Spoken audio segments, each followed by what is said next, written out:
next 16 নম্বৰটো চোৱা কৈছে a sum of raise 700 is to be used to give 7 cash prizes to students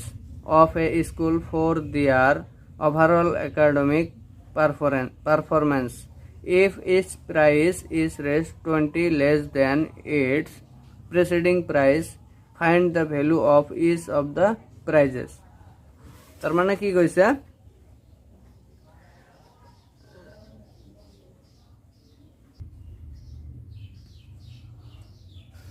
তো কি কইছে এটার মানে কইছে 7টা প্রাইস আছে ক্যাশ প্রাইস আছে প্রাইস এটা দুটা তিনটা চারটা পাঁচটা ছয়টা সাতটা তো এই 7টা ক্যাশ প্রাইস আছে আর এই 7টা ক্যাশ প্রাইস তো এটার প্রাইস টোটাল প্রাইস তো কিমান আছে 700 আছে হইছে টোটাল প্রাইস টোটাল সাম কিমান আছে 700 তো এনেকৈ তেন্তে প্রত্যেকটা প্ৰাইজৰ দাম কিমান হ'ব এটার দাম কিমান হ'ব তো কন্ডিশন কি কইছে each price is 20 rupees less than the preceding price তো যদি এইটো x ধরো তেন্তে কি হবে এটা x - 20 হবে 20 কম হবে এটার কই 20 কম হবে এটার কই আগো কি হবে এটা 20 আরো কম হবে তার মানে x - 40 তো এটা আরো কম হবে x - 60 এনে গই থাকিব বুঝি পাইছা তো এটা তন্তে প্রতিটো প্ৰাইজৰ দাম কিমান আছে এটা ওলাব লাগে মানে এপি টো ওলাব লাগে বুঝি পাইছা তো এটা আমি লেট কৰিম লেট আচ্ছা লেট দ্য প্ৰাইজেস বি কি হ'ব এটা x ধৰিছো আনটো কি হ'ব x ৰ পৰা 20 কমি যাব আৰু এটা কি হ'ব x ৰ পৰা আৰু 20 কমি যাব আৰু এটা কি হ'ব x ৰ পৰা আৰু 20 কমি যাব এনেকৈ গৈ থাকিব বুজি পাইছা তো এতিয়া কি হৈছে ইয়াত a দি আছে এটো ধৰা এটো এটা এপি টো এনেকৈ হজাইছো তো ইয়াত a দি আছে x ধৰা a = x আনে d কিমান হ'ব এটো d = কমন ডিফারেন্স তো কিমান হ'ব তো x - 20 ৰ পৰা x মাইনাস করা তো এটা কি হবে x - 20 - x তো এটা x ক্যান্সেল হবে তো কি হবে d = কিমান হবে 20 হবে -20 হইছে তো a ওলাইছে 20 ওলাইছে আর প্রাইস কেটা আছিল 7টা আছিল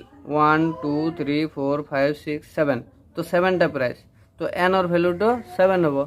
মানে তো n = কিমান হবে তো n = 7 হইছে আর sn এই 7টা প্রাইস যে আছিল এটার সাম করে কিমান আছিল 700 হয় না টোটাল 700 আছিল বুঝি পাইছা তো এতিয়া কি কৰিম এটাৰ পৰে আমি কি ওলাম প্ৰত্যেকটা প্ৰাইজৰ ভ্যালু ওলাম হইছে তো x এর ভ্যালু ওলালে আমার কি হবে প্রাইজের ভ্যালু ওলাই যাব তো s 7 = কি লিখিব পারো n কিমান 7/2 ইনটু a কিমান আছে x তো 2 * x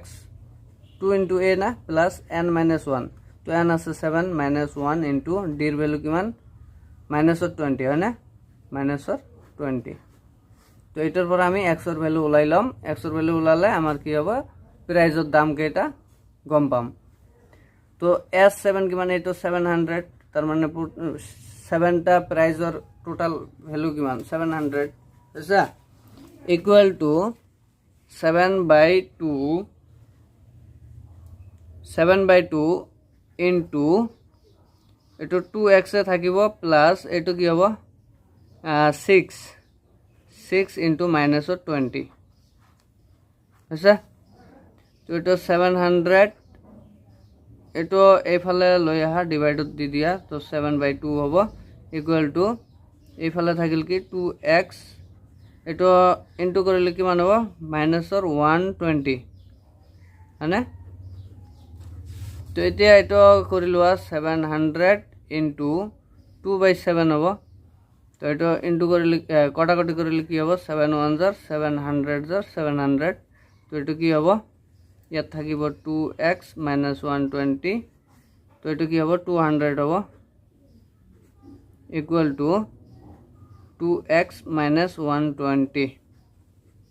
তো 120 to এফালে লৈ আহা তো 200 plus or 120 is equal to 2x তো এটা কি হব 2x equal to